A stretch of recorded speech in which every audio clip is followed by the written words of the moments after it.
Ashley Clevenger, and for those of you who are not too familiar with GoToWebinar, I'm going to give you a brief overview. Firstly, you should notice a GoToWebinar taskbar on your main monitor screen. It should be noted that only the presenters, Paul Finkel and Saul Macias, and myself have audio capabilities and control. The rest of the audience will unfortunately be muted. Should you have any questions during the presentation, though, please use the chat pane located on your GoToWebinar taskbar. We will do our best to try and answer these questions after the presentation if time does allow. You should also use this chat pane if you're experiencing any technical difficulties. We will try our best to assist you with those issues. Also, we will be recording this webinar. For those of you who are interested in obtaining a copy of this presentation, please contact our offices afterwards. Our firm's contact information, as well as Paul and Saul's, will be provided at the completion of the presentation. I believe that is all for now. Paul and Saul, I'm going to hand it over to you. Thank you, Ashley. Thanks, Ash. Good morning, everyone. Welcome to our 2015 HR Trends webinar. We developed these webinars over the last few years as sort of a service to our wider audience, and they really emanate from our annual client meeting schedule that we do this time of year, where we meet with our clients and talk through kind of what are the trends that are going on in HR as we see them, what are the metrics that we've been capturing for them all year, and we marry that with our client best practices. And in so doing, we sort of forge their HR initiatives for the coming year. And we thought that it would be a useful exercise to present this to our wider audience and kind of give you an insight to our view of what's happening in HR, because we go to different seminars, read different materials, and have different experiences than many of our clients and many of our listeners. So with that, and there was a lot of action in HR this coming year, so what I want to do is kind of show you how we're going to address this. We have identified 5 key trends that we think define the HR landscape for 2015. And those are talent challenges in hiring, compensation, integration of HR, payroll, and benefits, training, and employee engagement and retention. Each one of these topics could easily be a seminar and webinar in and of itself, but what we're going to do today is to kind of share with you the highlights of each one of these.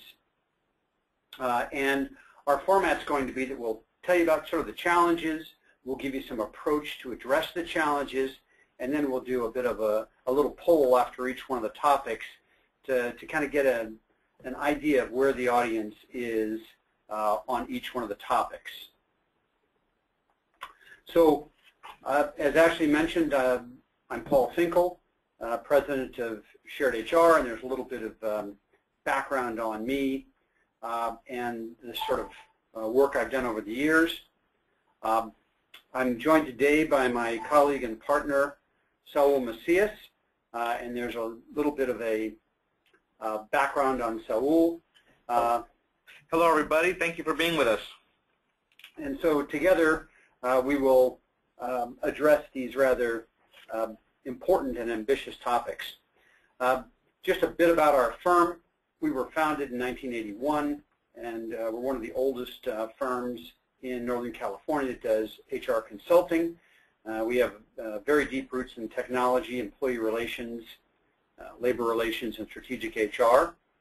In 1999, we took all of our systems, which were then in binders and on software, and developed one of the first web-based HRIS, HRMS systems.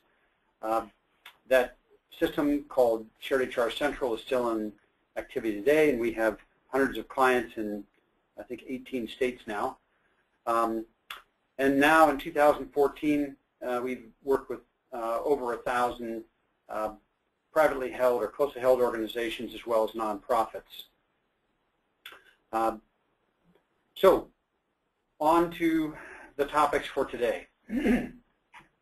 First of all, there's a lot of noise, chaos, and change going on in the HR space out there.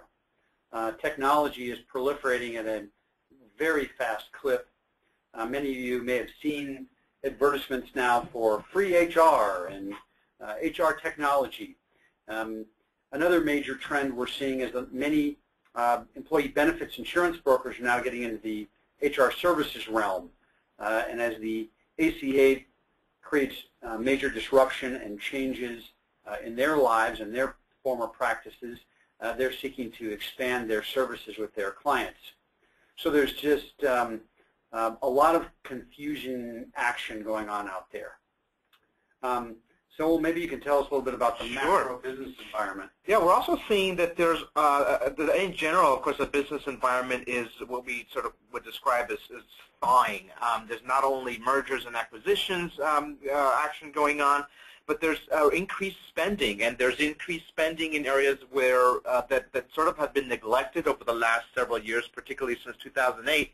And data that we have seen suggests that there's been a sort of a 35% increase on spending on employee engagement-related projects since 2008.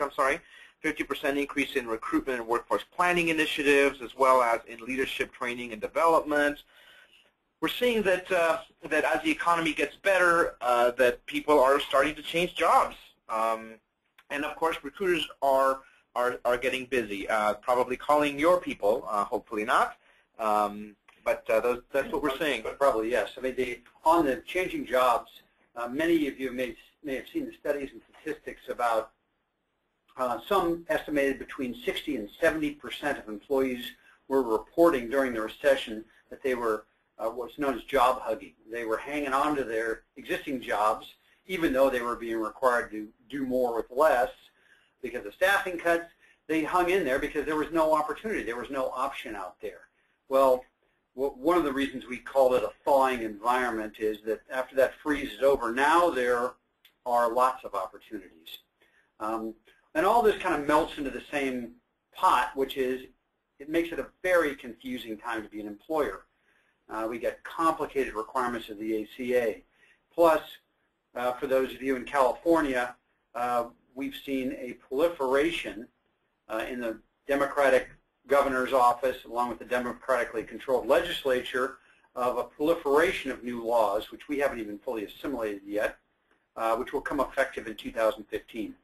And then, of course, we've got an election this coming week where people are going to vote on things like minimum wage, and we have municipal ordinances like in San Francisco where they legislate San Francisco sick leave and Healthy San Francisco and others. So it's from a compliance standpoint, a confusing time.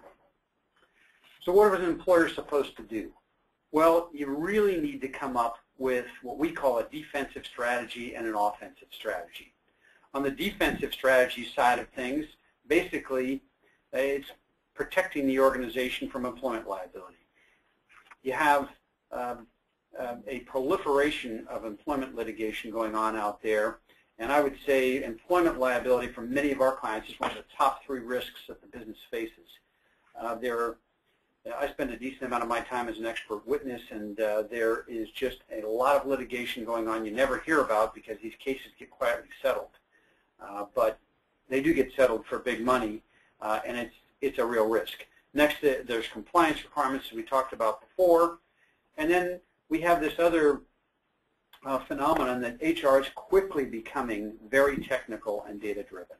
That's kind of on the defensive side of life. On the offensive side, HR needs to look at, well, how do we plan to acquire and develop talent?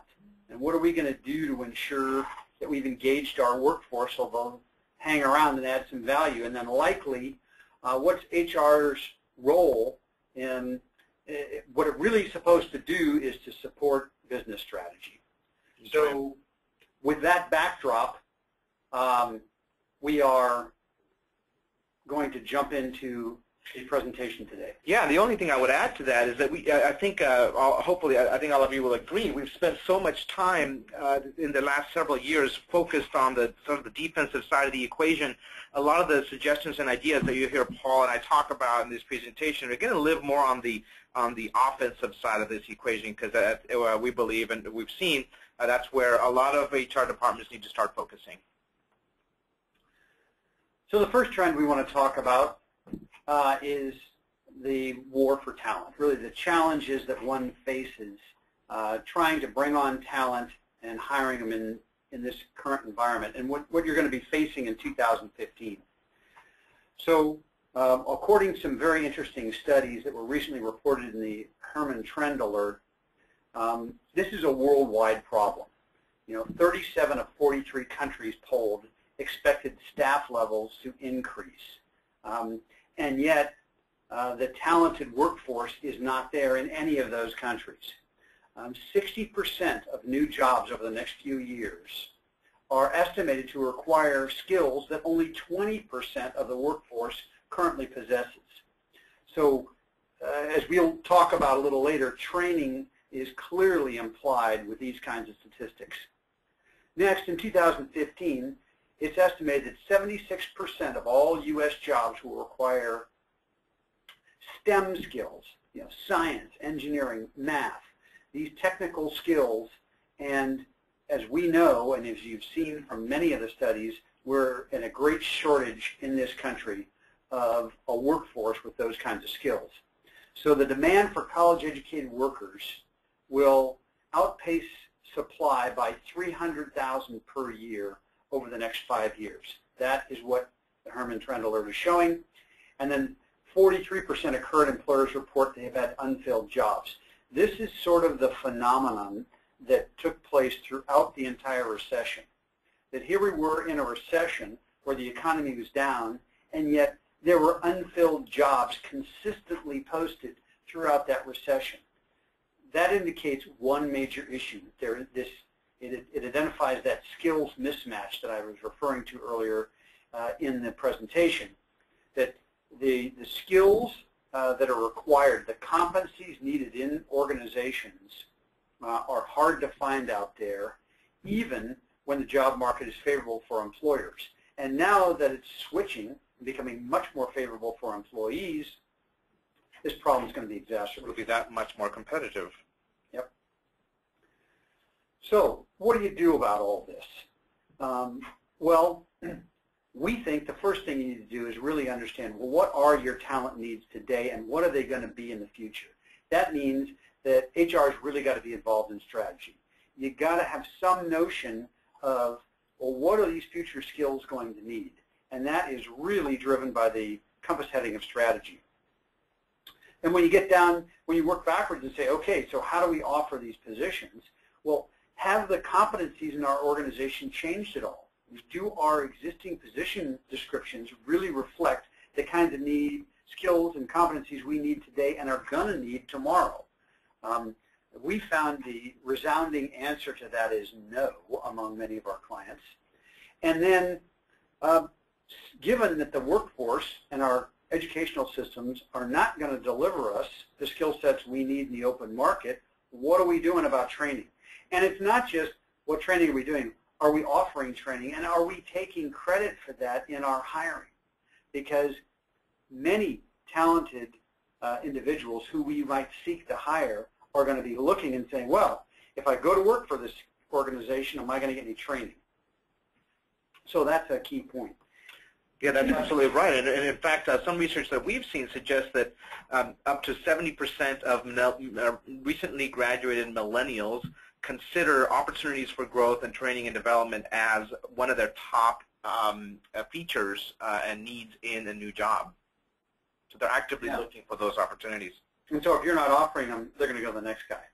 And then are we creating an environment where employees can flourish? That, in essence, that means, are our managers trained so they know how to deal with employees appropriately, so that they can coach for performance, so that they can motivate and lead teams. Again, we're going to talk about training a little bit more later in the presentation, but many managers we are seeing in our client companies have never had the training in their experience to really lead people. They've been sort of field promoted, and so training is a big issue here too. Yeah, and that's something else that I'm seeing among a lot of clients is the managers that are in place don't really know how to manage through others. They don't realize that their biggest job and the most important aspect of their job as managers is to delegate and to work effectively through others. They'd rather take on the task themselves than do the heavy lifting of coaching, directing, guiding, et cetera, et cetera. So these are real challenges, but we've got to be mindful of that, because we can't hire this talent and then have an environment where they come in and they can't be successful. Next, we got to leverage internal resources for referrals. This is tried and true, the best way to get top talent. We have to sell the benefits of the organization. So if we're going to offer an excellent work environment, a lot of soft benefits, training, then we have to take credit for that in our hiring. And finally, we got to treat the final interview as a negotiation. A lot of times, or traditionally in the past, it's been, here's the offer, take it or leave it. That is not the way to attract the top talent in this marketplace. So, with that, throughout this presentation, we're going to conduct a series of polls, and this is the first in that series of polls. You should all be able to see the question here that says, have any of your key employees received recruiting calls? You'll be able to select right about now whether yes, no, or you don't know. So we'll have these polls up for just a few seconds to give you a chance to respond to the polls, and then we will close the polls down, and Ashley will give us their responses. How are we doing on the responses, Ashley? We are doing good. It looks like we've got all of them tallied. So I'm going to go ahead and close this now.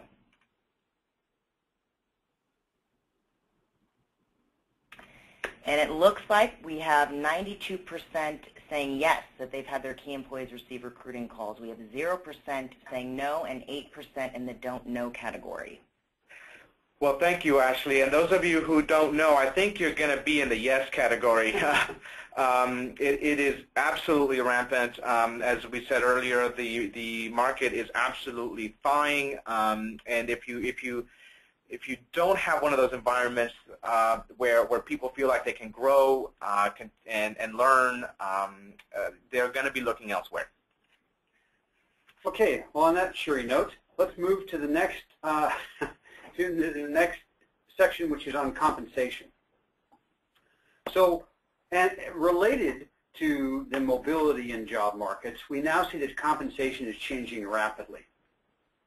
We just talked about recruiters soliciting. And by the way, one of the primary ways they solicit is through LinkedIn right now. So they may not have gotten a phone call from a recruiter, but they probably got something through LinkedIn.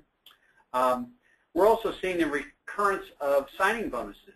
Haven't seen those around for a few years, and that's becoming much more prevalent. And by the way, that's a very useful tool to avoid the next bullet point, which is salary compression. And for those of you unfamiliar with the term, the scenario goes something like this. You got a key player in your organization who does get that recruiting call, ends up leaving, and now we're faced with a double whammy. First, we lose the talent and the institutional knowledge of that key person leaving. And second, we find out that it's going to cost more money to replace that person inside the organization. And let's say you got 3 other incumbents in that job title. Well, now you're having to pay the new person more money than potentially you're paying the existing people who already know the organization and are adding value. That's salary compression. And one way to address it, doesn't always work, is to get that new talent in with a signing bonus. Next, soft compensation, as we've been indicating, is really important to this talent. So you should view your offer in the compensation as a total compensation sort of a model. And so if you offer flexible hours, training, pet psychiatry, whatever you're offering as a perk, take advantage of it and take credit for it in that hiring because that compensation piece is really important. That's absolutely right. According to a Forbes article in 2013, there are 7 things that younger workers are looking for right now, and they include things that we haven't seen on the top list of 7 in a long time. Things like the opportunity to do community service, career progression, getting feedback, the ability to have flexibility, the ability to work anytime, anywhere, opportunities for development, an opportunity to conduct personal projects. Companies like Google and 3M actually include in employees' performance reviews an opportunity for them to conduct some sort of personal project that's work-related that they believe will benefit the organization, but that isn't necessarily directly tied to a specific goal at this time. So those are the soft compensation things that you need to start looking at. So what do you do about this? Well, first things, first in compensation, there's some basic principles you should look at and think about. One is internal equity, and the other is external competitiveness. And we'll give you a couple slides on that in a moment. Next, you have to determine your compensation philosophy. Do you want to be at the midpoint? Do you want to be 100% of the midpoint? Do you want to be 90% of the midpoint? And these compensation philosophy decisions impact all of your salaries in each one of the areas. And then last, whatever your philosophy ends up being and your attributes, you've got to communicate. So here's a quick primer for those of you that haven't had a lot of exposure to compensation of what internal equity looks like. And essentially what internal equity addresses is, okay, we've got groundskeepers and we've got room cleaners.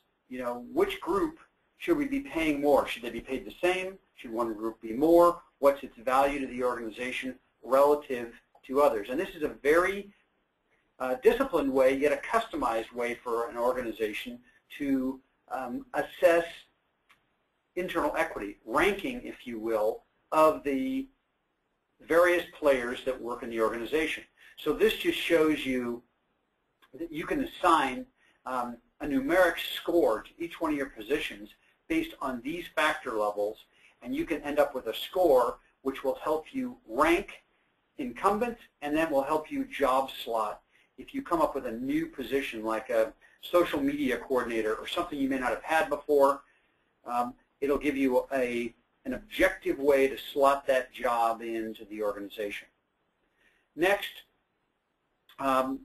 compensation with respect to external competitiveness. This is what it looks like in terms of external competitiveness. So these G numbers, these horizontal bands that go across, represent salary ranges, which are usually about 15% or so between each band. And you get this information from external surveys, and there's a number of really interesting ones out there, including crowdsourcing of getting them now. And then you pick benchmark positions and you plot where you are against these surveys, and then you overlay your org chart. So you have essentially a hierarchical ranking of salary ranges. And this kind of shows you the data that comes from surveys, but this is widely regarded as an objective way to handle compensation, which is very important in this day and age when we have wage disparity claims, and gender pay claims, and you have competing voices inside the organization as to who's worth more. This objective way of looking at it gives you a model to both settle the argument and then administer performance in the future. And here's just another model of a senior manager all the way down to clerk position. There are tools out there where you can get recommendations. You load your data in there, and it can give you a mathematically logical recommendation for base rate increases as well as performance management. And we see this kind of trend getting more sophisticated in terms of data and structure in compensation as very important in 2015.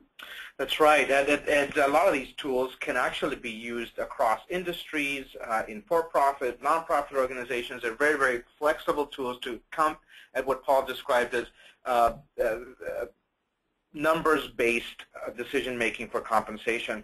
So let's take another poll here.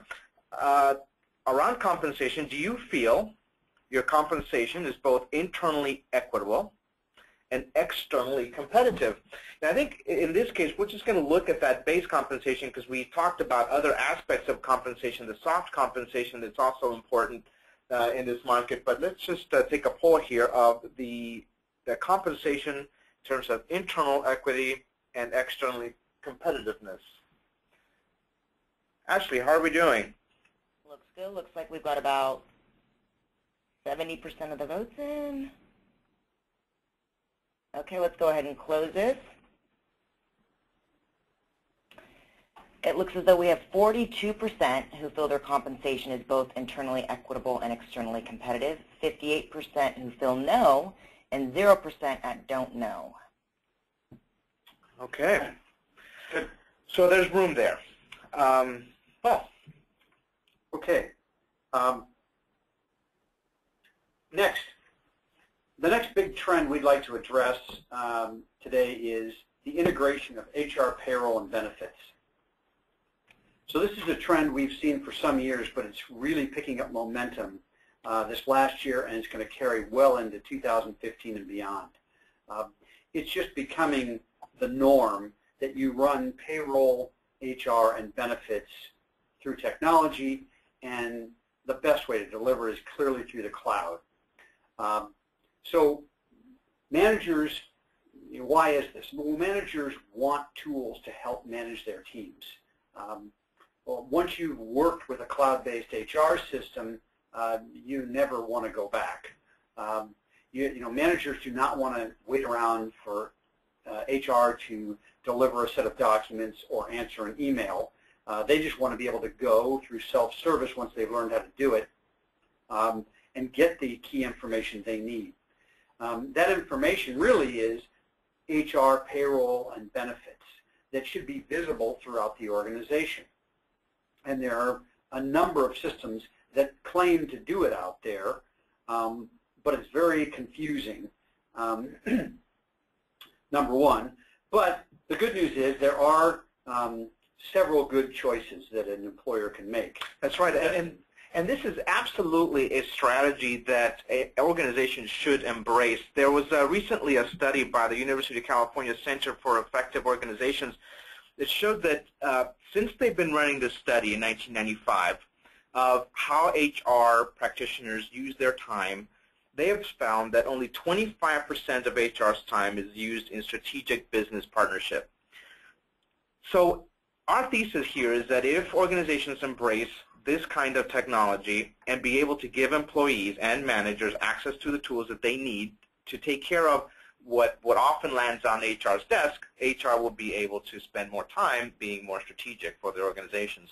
Yes. I mean, if you talk to most HR people, they will tell you they spend a good chunk of their time on the paper chase.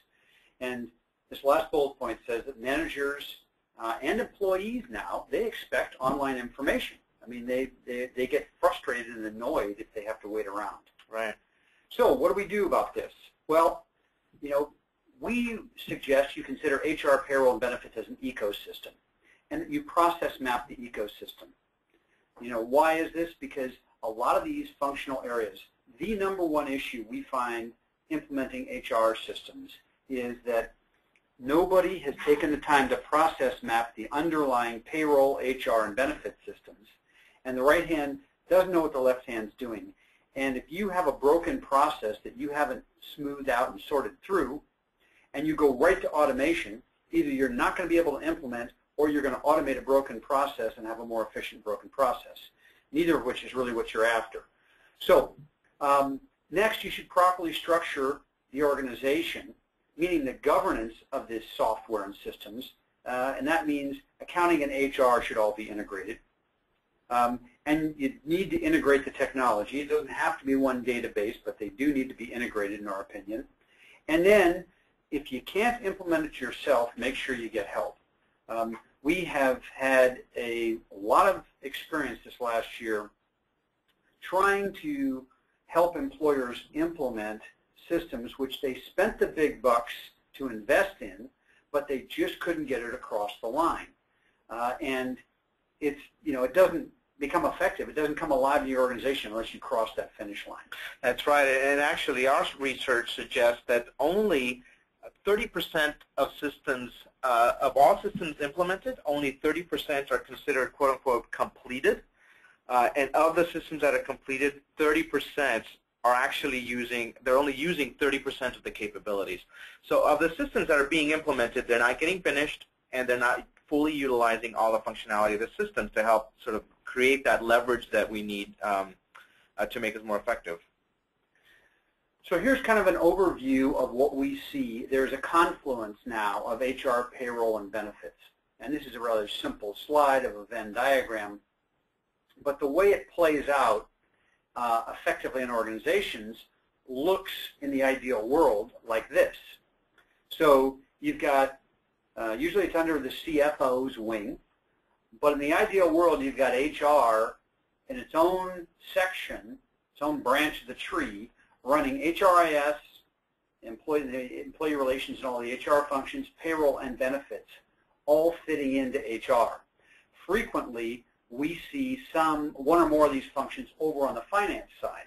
And the thinking of the controller or the CFO as well, you know, AR and AP may not be a full-time job, and I got some accounting help, so I'll just have them do payroll. Or, you know, benefits is only open enrollment once a year, so why don't I just stick benefits over there? And when those things happen, that model starts to break. So here's the ecosystem as we see it. And this has, you know, our HRIS kind of is the key HRIS, but it's common to all of them. Essentially, you go from applicant tracking to, which should be automated, to background checks, to paperless onboarding, and you need to track independent contractors and test whether they're contractors, by the way. And then you got to track training and performance management. And then that all feeds into the HRIS, which should feed information to payroll and benefits. And then you have the time and attendance system, whatever that might be. And then there needs to be kind of a connection of all this payroll and HR information directly over to accounting. And then you have the whole benefits ecosystem above. This is just a model to see what connects to what. And in the ideal implementation, you start with a model like this, and you have detailed process maps in each one of these lower areas to make sure that all these systems work well and people understand them. So we come to our next poll. Yes. So the next poll, do you feel your HR, payroll, and benefits are effectively integrated with technology? What do you think? Yes, no, or you don't know? As you answer, I'll share with you a bit of insight from Forbes magazine. According to their research, only 13% of companies have a single system to manage all of the different components that we shared with you in the previous slide. Most organizations are running 3 or 4 systems to be able to tie all this together. But whether it's one system or disparate systems, to echo what Paul said, making sure that your processes are the right processes before you code them to your systems are key. So what do we have, Ashley? Looks like we have 21% at yes, feeling that their HR, payroll, and benefits are effectively integrated with technology. We have a 79% that say no, and we have a 0% not knowing. Yeah. So, you know, those of you, who said no, look for ways to make those connections, because you will gain efficiencies. Okay. So let's move to the next topic, which is training. Okay. And this is a topic that's near and dear to my heart. It is an area that for the last several years has received very little attention. As budgets got squeezed, one of the first things that got frozen was training. So as a result, we kind of have a cadre of new hires that lack the soft skills, especially they're being asked to take on management responsibilities. We had to make a series of field promotions as we moved staff around, many of them who may not have been prepared to take on that responsibility of managing others. Also in the context of that soft compensation that we talked about, we have a need right now to invest in our training and development. We have a population that really values learning and development, and they expect to see that in their workforce and in the opportunities that they're in. Can we go to the next slide? Yeah. So what do? Of course, we consider leader-led management training, Management 101. And the reason we suggest leader-led is there's a lot of web-based training that you can do out there, but as it relates to Management 101, the most effective way to transfer those skills is through leader-led training. Because only by putting together your key managers and assistant managers and people you want to develop those skills for, putting them in the same room, giving them your leadership and management philosophy, helping them internalize that, giving them scenarios of the most common kinds of management-related tasks that they need to perform, especially around discipline, coaching, and progressive action. Having them solve some of those real-life challenges for themselves, creating a space where they can feel safe to discuss them, troubleshoot them, brainstorm how to resolve them, is the way that they're going to learn it. And we have a philosophy here at SharedHR. There's only so much you can teach by putting up content on a PowerPoint. You really have to give people a chance to practice, and that really only happens through leader-led training. The other thing that happens in leader-led training is that they sort of develop peer relationships as well as mentor relationships, so that that training can live on and actually take hold in the workplace, and they can hearken back to the examples they had or the scenarios or case studies they went through, and this turns out to be a really effective way to make training come alive in an organization. That's right. We talked in prior slides, but that by leveraging technology, HR can be more effective. Also, by leveraging managers, by teaching them the blocking and tackling of what they have to do as managers to manage, and the basic processes for taking disciplinary action, etc. You also create room for yourselves to spend more time on the strategic end of HR business partnership. On that point, let me just make one other point there. So, and that is that, our philosophy, and when you start thinking about the role of technology and how HR is changing, our philosophy really is that, a big piece of HR is the manager's job. Right. HR is not there to hand out hall passes and to provide, Kleenex and support every day. Take hiring, for example. Our view is that managers should be heavily involved in hiring their own teams. You shouldn't just call up HR and say, I need another warm body over here, because that's advocating their role as managers. So where you draw that line between what HR does and what managers do is really important to figure out before you do this Management 101 training. Then do the training, give them the tools, and the organization structure works much more fluidly. That's absolutely right. Absolutely right. So the next point that we'd like to make is really to understand what are the competencies that are going to drive your business forward. If you don't have a practice of periodically looking at your job descriptions, trying to synthesize what are the core competencies that are going to drive effectiveness for those particular jobs, and then putting those in some sort of matrix so that you can understand what are the competencies that are going to really drive performance in your organization, you really need to get in that practice. And I'll have another illustration here in a few slides. There's online training tools that you can provide to your team. There are a lot of very effective resources out there. You don't have to have a huge budget in your HR department in order to provide effective online training tools. And then finally, make proprietary training a goal in your performance management, proper training a goal in your performance management system. You need to be able to drive performance. In order to drive performance, you have to hold people accountable. And one way to hold them accountable for training is through the performance management processes. This is an example of some of the work that we do for our clients, and it involves really understanding the job families that drive the work that has to get done in an organization. Once you identify those job families, we define the job descriptions in a way that you can easily tease out the core competencies. When you have those core competencies identified, you can map those to each of the jobs in those job families and then assign proficiency for each of those. This way... Well, I just might also make the point that how do you figure out, well, what are the competencies we really need to drive performance? Mm-hmm. And that is driven, that cascades down from your business strategy. Correct. So if depending on where you're going as an organization, you start asking yourselves, okay, so what skill sets do we need to get us there? From the revenue driving side, from the operations side, from the logistics side, what skills do we really need? And you can begin to map out an organization chart, if you will, of the future. Maybe there's 3 of them to get you from today to tomorrow. And each one of those org charts has different competencies that drive them.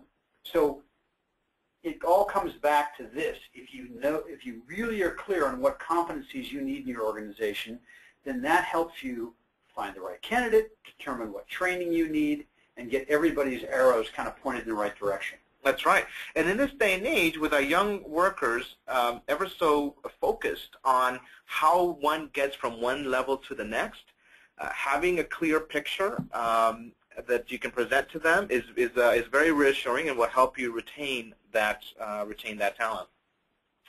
So I think it's now time for our next poll on training.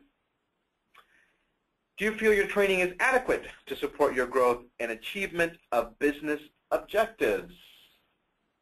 Yes, no, or you don't know. Do you feel your training is adequate? As you're voting, I guess one of the notions implicit in this question is that you understand your business objectives and that they're clear and that they can be cascaded down sufficiently so that you really have some idea of the talent you're seeking out there and the competencies you want to have on board. Yeah, that's actually a very, very good point. We see a lot of training programs in organizations that we support that have very little connection to the strategy of the organization, and ideally those things will go hand in hand. Ashley, how are we doing on our poll? We're looking good. Looks as though we have 8% in the yes category, feeling as though their training is adequate to support their growth and achievement of business objectives. We have a whopping 85% saying no, and a minimum of 8% saying they do not know. Well, I think these results are sort of what we suspected would be the case, because this is reflective, I think, of the great freeze of the recession, in that everybody basically lost their training budget. It was probably the first thing that got cut as the economy started to downturn, and so there's a lot of ground to be caught up here. So this is, but as we've tried to make the case as a trend going forward, I think it's absolutely critical for even small organizations to have some sort of notion of a training track, because these people aren't going to actually develop and suddenly be imbued with the right kinds of competencies you're going to need. And as we've already highlighted, you're not going to be able to go to the job market to just go hire one. So, the only answer is you're going to have to grow your own. That's absolutely right. And if the training budget was one of the ones that got cut in the most recent years, so did the following budgets on employee engagement. That's absolutely right. If our organizations were conducting these surveys, they kind of came to an absolute halt the last several years, but they are on the way back, which is a little unusual because it's really when times are tough that you really want to engage your workforce. So you really want to have a pulse on how engaged they are, because they, after all, drive performance in an organization. Our research suggests that only about 13% worldwide employees are actually engaged. Key employees are more difficult to replace, as you know, and then, as we all know, engaged employees really do deliver top performance. Some of the other research that we've done, actually this was conducted by Gallup in 2013, suggests that world-class organizations such as 3M, Google, and other organizations that might come to mind for you as world-class have 67% of the population classify themselves as engaged, all compared to only 33% in the average population for average companies. So we should also mention, though, that the questions on these kinds of surveys that Gallup sent is, do you self-define as engaged? So this isn't, some manager's idea that, oh, well, all of our people love it here because they never tell me anything negative. Right. These are self-reporting folks that say, yeah, I'm into it. I understand the mission of where this organization is going. I feel good about the kind of work we're doing and the contribution we're making to society. I get the direction. Those are the sorts of things that define, the direction they need. Those are the things that define them as engaged. They're sort of like into it. And that, your conventional wisdom tells you that somebody who's really into his work is going to do a lot better than the person who, let's say, is actively disengaged. That's right. So it's not difficult to measure engagement. You have to be systematic, and you have to be disciplined. And it's really, really important. It's amazing how many organizations actually don't. So what do? Obviously, conduct an engagement survey. The only one thing I'll say about engagement surveys is typically engagement surveys are different than climate surveys or satisfaction surveys in that engagement surveys are really focused on driving performance. They ask questions that really drive at the performance aspect of work as opposed to satisfaction, say, for example.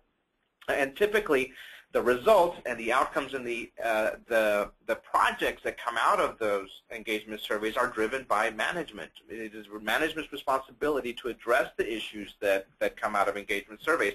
So keep that in mind as you contemplate whether or not to engage in an engagement survey.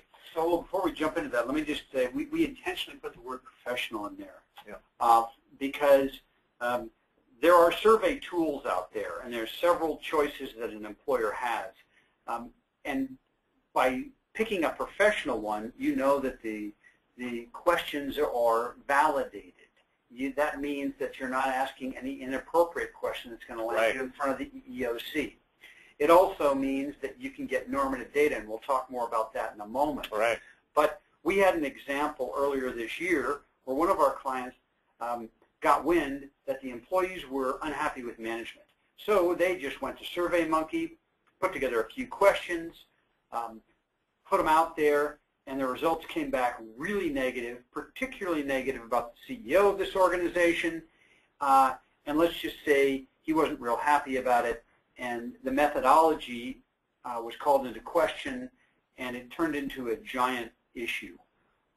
So you want to be careful about the kinds of questions that you ask and how you set up the survey so that you can get baseline measurable data and then actionable results out of the thing that don't, stir up a firestorm.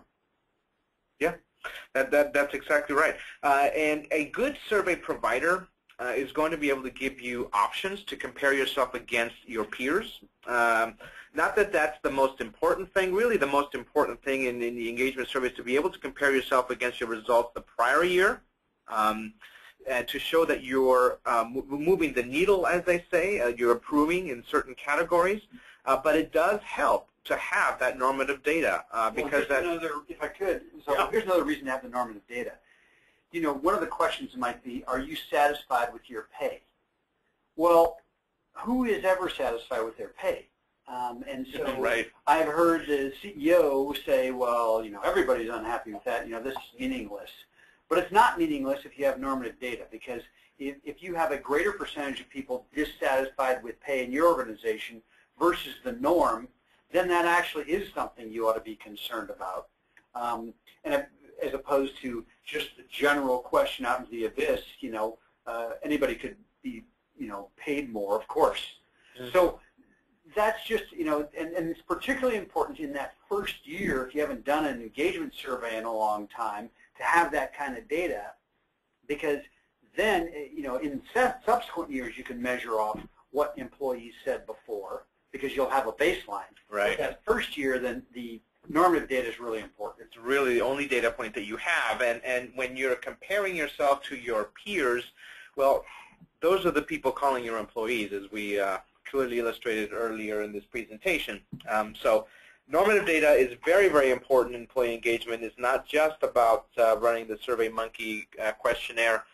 You really need to be able to compare your results using questions that are repeated and valid questions that can be compared across your competitors and then across time for yourself. And then finally, you need to be prepared to act on survey results. One of the biggest mistakes that we see clients make is they run a survey. They may or may not like the results, but then they don't formulate a plan for addressing what they've learned or communicating to their employees what they've learned. That's a classic mistake. And it's actually, you're actually worse off if you do that than having never asked the question, because by asking the question, you're setting expectations that, as management you care, and then you're actually going to do something about it. And then if the employees see that nothing happens, then, they actually get, more frustrated with management Right. than perhaps before, having never asked the question. So, absolutely right. Absolutely right. So, on to our next poll. Do you feel your employees are engaged? Let's see how you compare with the data from Gallup.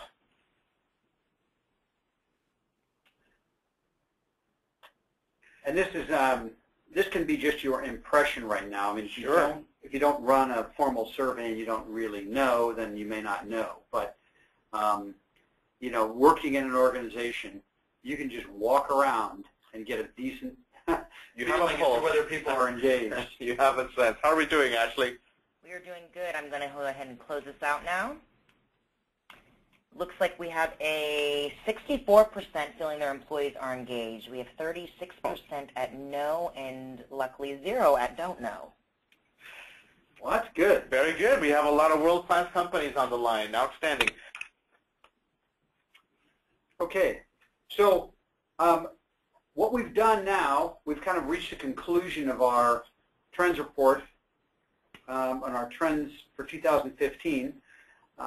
We could go on in each one of these areas in much more detail, but we wanted to give a chance for you to submit your questions. The way GoToWebinar works is you should have a chat pane presented to you where you can ask questions in writing, and hopefully some of you have had that open for most of the time and have asked questions along the way. If you have, and if we cannot get to your questions, then we will get back to you later. As Ashley mentioned earlier, we've recorded this webinar, and that will be available.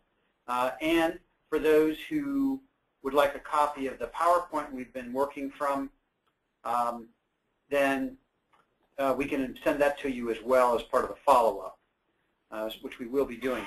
Now, I'm going to look here, and I'm seeing that there are questions. Okay, we'll try and answer one of them. One of the questions was, will you give slide decks to the participants? Yes. Are there specific tools for compensation range setting that you can recommend? And the answer to that is, yes, there are tools out there. There are a couple of them that we really like. And our favorite one is PayScale. They have a series of tools that enable you to get a sense of salary ranges. Now, when you say salary ranges, I don't know the background or experience of the person posing this question. So these tools will give you benchmark compensation data. So the assumption is that if you pick controller, for example, controller happens to be a good one to pick because you can find controller in a whole bunch of surveys out there. And depending on your geographic area, and if your definition of a controller generally fits, pardon me, what the surveys look at as a controller, you can find some pretty darn accurate data. Now, they will not tell you, these tools will not tell you, well, you should have a 14.5% spread between controller and CFO, or a 30% spread between controller and CFO. I don't know of a tool that'll tell you that. You have to kind of ratchet your way to figuring that out based on the survey data. Also, one thing really interesting about PayScale is we like them because they give really crowdsourcing on compensation data. And what that means is they ask participants who are actually getting paid out there to submit information. They aggregate that information and present it. We found that that usually is more timely and accurate than surveys, which sometimes can be up to a year or more old, offered by other organizations. So that's one we like, and if you want another opinion, we could sort of weigh in on the different salary ranges. It looks like that's all the questions we have, Paul. Well, we actually have more. Oh, do we? I just can't see them on this tool here. I believe the other question is just asking to send a copy of the presentation. I don't believe it was an actual question. I see. Okay. Well, that's good for now. And if you have further questions, please submit them.